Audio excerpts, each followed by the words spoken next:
आणि सातत्यानं ही जी भूमिका महापुरुषांच्या बद्दल ते एकाच विचारधारेच्या लोकांकडून जास्त वेळा झालेली आहे आणि त्याच विचारधारेचं सरकार आहे त्यामुळे ते करत नाहीये. विचारधारा म्हणण्यापेक्षा ही विचारधारा ही विकृत लोकांची विचारधारा आहे.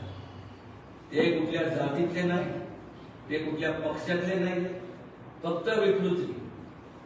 आता कोरटकर तर सगळ्या भाजपच्या नेत्यांच्या जवळ त्याचे फोटो सगळे आहेत. राहुल सोल सगळे RSS आणि त्या भाजपच्या नेत्यांच्या जवळचे. बहुजन समाजातला कुठलाही व्यक्ती असं महाराजांबद्दल आजपर्यंत बोलायला धजावलेला नाही. मला सांगा, ही नावं आहेत, तुम्ही लक्षात घ्या. कोरटकर हा तो ते ही नाव. तर हे नाही केलं उद्या अनिल होईल, सौम्या होईल, गोम्या होईल, कोणी पण होईल का?